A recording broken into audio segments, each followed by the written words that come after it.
Innal hamdalillah nahmaduhu wa nasta'inuhu wa nastaghfiruh wa na'udzu billahi min shururi anfusina wa min sayyiati a'malina.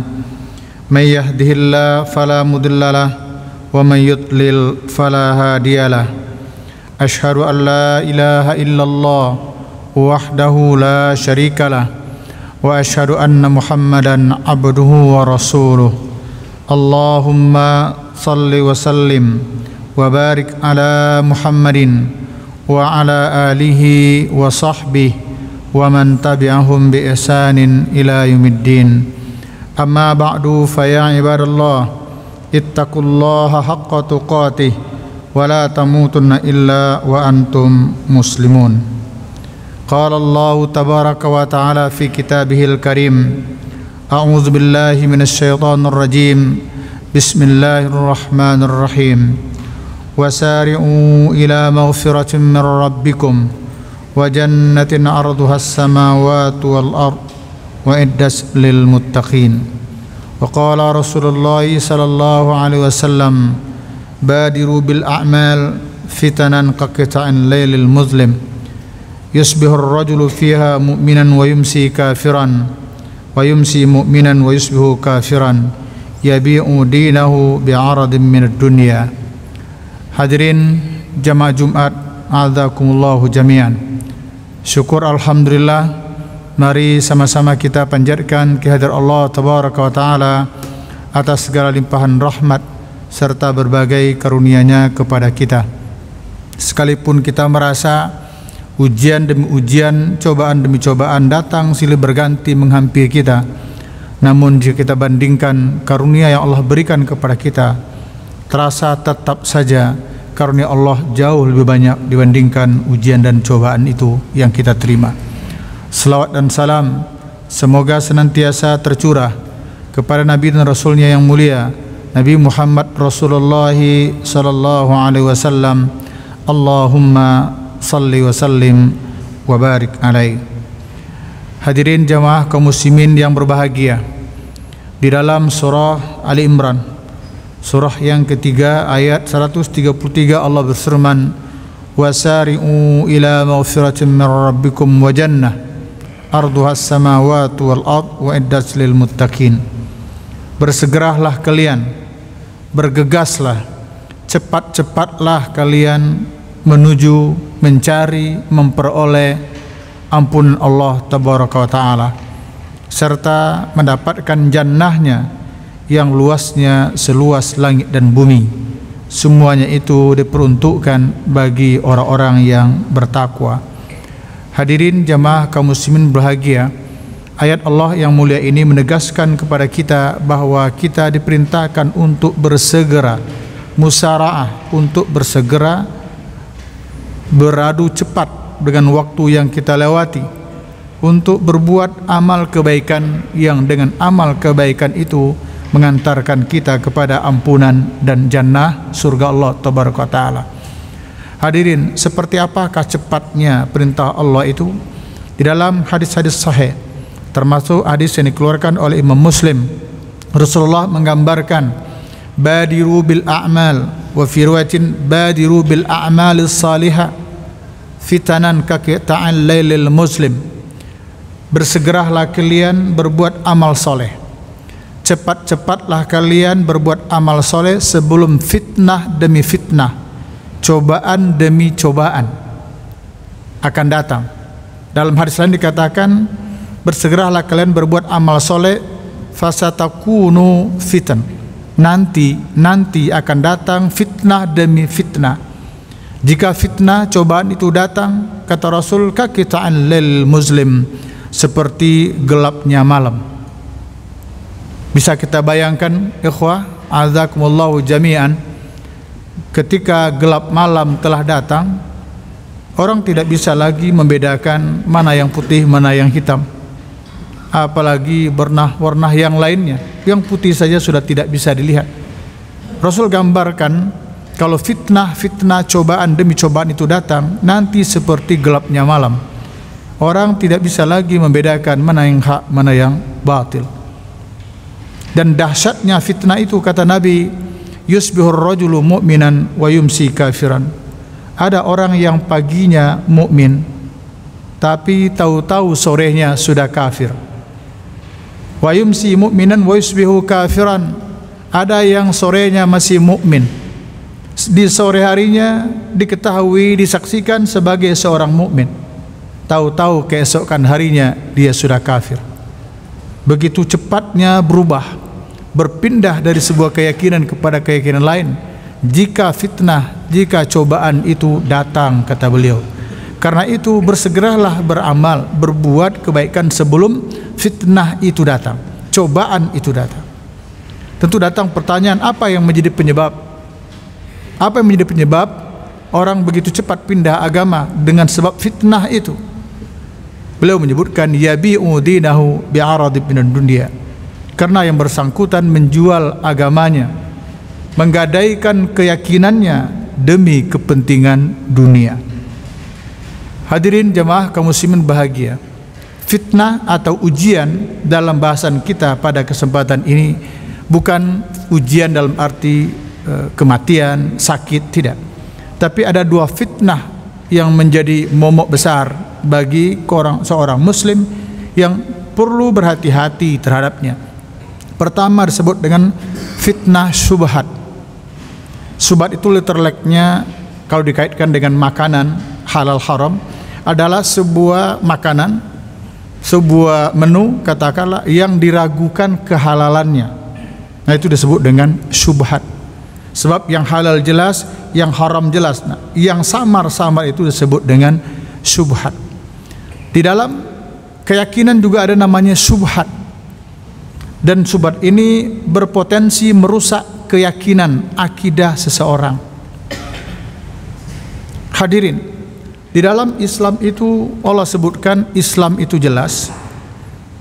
Yang di luar Islam juga jelas. Makanya Allah sebutkan la ikraha fid din, tidak ada paksaan dalam agama. Qad tabayyana ar-rusdu minal ghayy.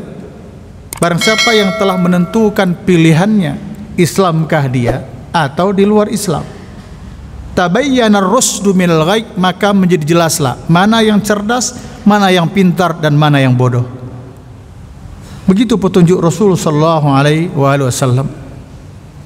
Inna ad-dina indallah al-Islam. Din di sisi Allah, yakni yang diridhai oleh Allah adalah Islam. Bagaimana kalau yang lain menurut keyakinan Islam? Ini kita di masjid ini, saya berkhutbah di depan kaum muslimin, bukan agama lain, keyakinan muslim, keyakinan Islam. Bagaimana sekiranya di luar Islam? Allah jawab, wa may yabtaghi ghairal islami dinan falan yuqbala min. Barang siapa yang mencari din, mencari agama di luar Islam, falan yuqbala min, tidak akan pernah diterima oleh Allah tabaraka wa taala. Oleh karena itu hadirin, kalau ada ungkapan misalnya mengatakan bahwa semua agama itu benar, itu subhat itu. Ya, apalagi ungkapan mengatakan bahwa semua agama itu benar di mata Allah. Subhat juga itu. Allah yang mana? Atau di mata Tuhan, barangkali bahasa seperti itu. Semua agama benar di mata Tuhan. Tuhan yang mana? Tuhannya umat Islam, Tuhannya Allahu Ahad, Allahu Samad itu. Wa ilahukum ilahu wahid. Kalau menurut Tuhan yang itu yang dimaksud, bahwa yang benar adalah dinul Islam. Begitu yang Allah firmankan di dalam firman-Nya. Gitu. Jadi tidak bisa mengatakan semua agama itu benar, apalagi di mata Tuhan. Dan orang yang mengatakan semua agama benar itu juga tidak fair. Silakanlah coba, kalau memang dia mengatakan semua agama benar dan diyakininya benar, silakan dia hari Jumat ke masjid, besok hari Sabtu atau hari Ahad ke gereja, enggak dia? Tengok aja. Betul enggak yang mengatakan bahwa semua agama itu benar?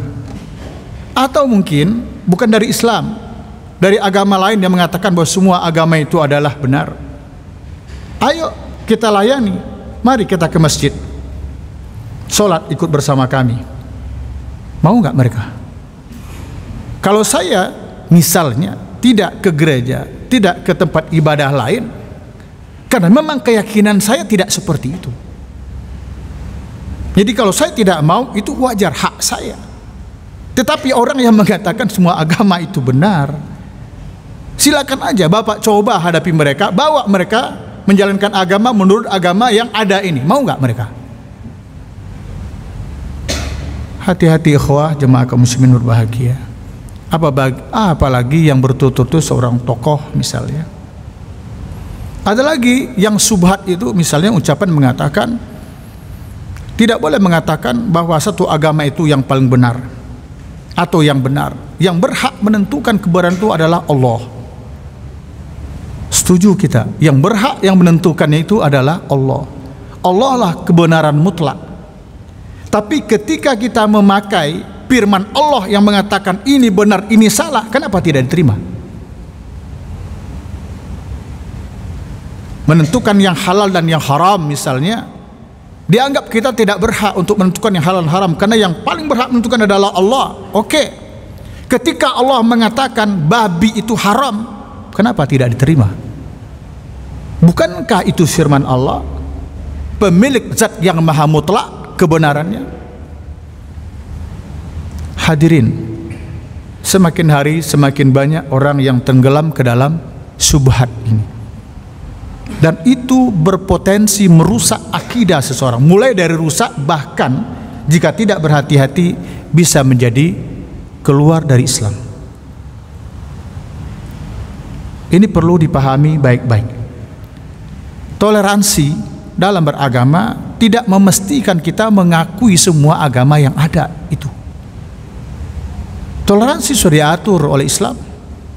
Lakum dinukum waliyadin. Cukuplah. Udah cukuplah itu bagi kita. Lakum dinukum waliyadin. Pasal 29 ayat 2 memberikan kebebasan kepada kita dalam undang-undang dasar kita untuk menjalankan agama atau kepercayaan atau keyakinan menurut apa yang diyakini sendiri. Sudah cukuplah sebagai hidup berbangsa dan bernegara, sebagai umat Islam sudah ada patoknya. Tidak perlu harus lebih jauh lagi dari itu, yang pada akhirnya merusak keyakinan kita. Karena itu para ulama menyebutkan obat untuk menghadapi subhat ini hanya dua, ilmu dan yakin. Artinya dengan ilmu dia tahu mana yang hak, mana yang batil. Bisa dipahami mudah-mudahan. Dengan ilmu kita tahu mana yang hak, mana yang batil. Dengan yakin kita tidak perlu ragu dengan keyakinan kita. Agama lain-lain sudah dilindungi. Sudah dilindungi di republik ini oleh Allah Tabaraka Ta'ala. Entah dia agama Buddha, Hindu, ya, Kristen, Katolik, ya, Konghucu bahkan sekarang aliran kepercayaan sudah dilindungi oleh negara ini. Jadi konteks bertoleransi misalnya tidak mesti pula kita harus mengakui kebenaran agama lain, tanpa perlu kita mengatakan buruknya agama lain, itu tidak perlu. Tapi inilah keyakinan saya, agama saya. Sebagaimana juga mereka berkeyakinan seperti itu. Kemudian hadirin, fitnah yang kedua disebut namanya syahwat. Syahwat itu adalah hawa nafsu. Ini berpotensi merusak ibadah. Keinginan, hawa nafsu itu paling berpotensi untuk merusak ibadah kita. Hilangnya kekhusyuan kita di dalam ibadah, dalam sholat, hilangnya konsentrasi kita adalah pengaruh nafsu. Bahkan gagalnya kita menjalankan sebuah ibadah yang benar kepada Allah juga karena hawa nafsu. Banyak orang yang terhalang, ya, kalau sekarang karena memang tidak ada kuotanya, banyak terhalang pergi berangkat haji. Uang sudah ada, kesehatan ada, waktu ada, tapi tidak berangkat. Kenapa? Hawa nafsunya. Karena ingin uang itu diputar dan diputar lagi. Akhirnya gagal berangkat haji. Begitu pula dalam menjalankan ibadah-ibadah lainnya. Secara umum, ibadah tahajud, khatib yakin semua kita bisa. Apalagi yang usia-usia muda, toh begadang malam saja kuat, apalagi ya bangun jam 2:30, jam 3 untuk hari sekarang misalnya, untuk beribadah, bermunajat kepada Allah barang sejenak. Khatib yakin kita mampu. Tapi sudahkah dilakukan? Ya semoga saja sudah. Tapi bagi yang belum, apakah karena tidak mampu atau karena ketidakmauan kita? Karena ketidakmauan melakukannya itu adalah sebenarnya pengaruh hawa nafsu, baik secara langsung maupun secara tidak langsung. Secara langsung misalnya hidupkan alarm, kita sudah bangun jam 2:30, udah sadar kita, tapi kita tidak mau bangun, tidak mau duduk, tidak mau sholat karena rugi, merasa rugi ini tidur, diabaikan, dibuang waktu tidur. Tapi bisa juga secara tidak langsung. Apa yang tidak langsung? Kemaksiatan yang kita lakukan di siang harinya itu berdampak kepada susahnya bangun di tengah malam. Hasan Al-Basri pernah didatangi oleh seseorang yang menceritakan, wahai Abu Sa'id, setiap kali saya ingin sholat tahajud tapi saya tidak bisa bangun malam. Ghalabatni aini, tidurku terlalu nyenyak sehingga aku tidak bisa bangun di penghujung malam. Kenapa? Padahal aku setiap malam ingin tahajud. Apa kata Hasan Al-Basri rahimahullah tabaraka taala? Qayyadatka khati'atuka, dosa kesalahanmu di siang harinya itu menjadi penyebab kamu terbelenggu, kamu tidak bisa bangun di penghujung malam. Ini adalah pengaruh hawa nafsu. Belum lagi dalam melaksanakan misalnya memberikan infak, zakat dan sedekah, terlalu matang perhitungannya sehingga sedemikian matangnya tergolong kepada orang yang pelit atau bakhil. Itu juga adalah pengaruh hawa nafsu. Obatnya kata para ulama ada dua, ikhlas dan sabar. Latihlah diri kita untuk ikhlas dalam beramal. Mulailah dari hal-hal yang paling kecil, mulailah dari hal-hal yang paling ringan, kemudian bersabarlah dalam melaksanakannya. Insya Allah tahap demi tahap, waktu demi waktu, insya Allah kita akan mampu, diberikan kemampuan oleh Allah untuk mengendalikan diri kita dari hawa nafsu, sehingga ibadah yang kita lakukan tidak berdampak atau terdampak olehnya.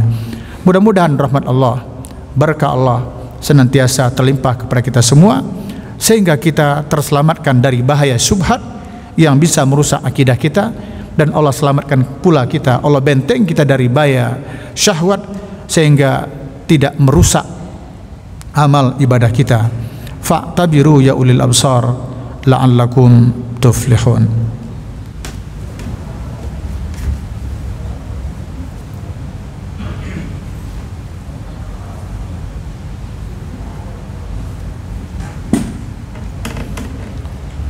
Alhamdulillah, asyhadu an la ilaha illallah wahdahu la syarikalah wa asyhadu anna Muhammadan abduhu wa rasuluh. Allahumma salli wa sallim wa barik ala Muhammadin wa ala alihi wa sahbihi wa man tabi'ahum bi ihsanin ila yaumiddin. Amma ba'du, fa ya ibadallah, ittaqullaha haqqa tuqatih wa la tamutunna illa wa antum muslimun. Qala Allah tabaraka wa ta'ala fi kitabihil karim, a'udzu billahi minasy syaithanir rajim.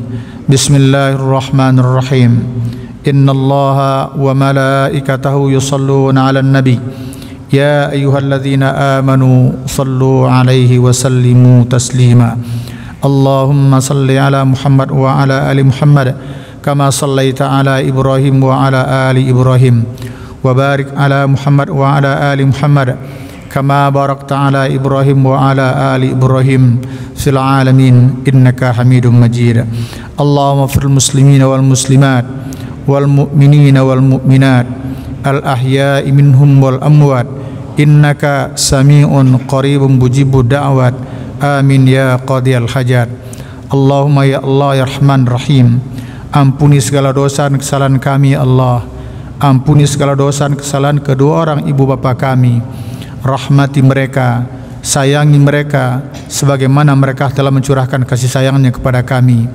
Ya Allah ya Rahman ya Ghaffar, wahai Allah yang Maha Kasih lagi Maha Pengampun, terhadap orang-orang tua kami yang telah mendahului kami, yang telah Engkau panggil ke hadirat-Mu, kami memohon kepadamu ya Allah, terimalah segala amal ibadah mereka, ampuni segala dosa dan kesalahan mereka, lapangkan kubur mereka, terangkan kubur mereka, berikan harum-haruman ke dalam kubur mereka, tempatkan mereka di sisimu ya Allah pada tempat yang terpuji. Ya Allah ya Rahman ya Rahim, terhadap orang-orang tua kami yang masih hidup bersama kami, jika ada di antara mereka sekarang dalam keadaan kurang sehat, kiranya Engkau berkenan memberikan kesembuhan kepada mereka, memberikan kesabaran kepada mereka untuk menerima ujian dan cobaan yang sedang mereka lakukan, mereka terima, yang mereka jalani. Mudah-mudahan dengan keikhlasan kesabaran mereka ya Allah, ujian dan cobaan itu menjadi penggugur terhadap dosa-dosa dan kesalahan mereka. Kami mohon kepadamu ya Allah, jadikanlah kami sebagai anak-anak yang sabar dalam merawat orang-orang tua kami. Mudah-mudahan dengan bakti kami menjadi pembuka pintu jannah bagi kami kelak di yaumul qiyamah. Bi rahmatika ya arhamar rahimin. Ya Allah ya Rahman ya Rahim, kami memohon kepadamu, jadikanlah putra-putri kami putra-putri yang saleh dan salehah. Selamatkan mereka dari berbagai gangguan yang bisa merusak fisik mereka, akhlak mereka, bahkan keyakinan mereka. Hanya kepada Engkau ya Allah tempat kami memohon, kepada Engkau kami menyerahkan urusan anak kami. Kami sebagai hamba-Mu hanyalah mampu berusaha berikhtiar untuk menyelamatkan mereka. Hakikatnya keselamatan mereka ada di tangan-Mu. Innaka ala kulli syai'in qadir. Ya Allah, jadikanlah keluarga kami keluarga yang sakinah mawaddah warahmah. Jikapun ada di antara kami, antara suami istri yang bermasalah, kiranya ya Allah Engkau berkenan memberikan jalan keluar yang terbaik, yang baik menurut-Mu. Bi rahmatika ya arhamar rahimin. Rabbana atina fid dunya hasanah wa fil akhirati hasanah wa qina adzabannar. Ibadallah, innallaha ya'muru bil adli wal ihsan wa ita'il qurba wa yanha 'anil fahsya'i wal munkari wal baghi ya'idzukum la'allakum tadhakkarun. Wa la dzikrullahi akbar.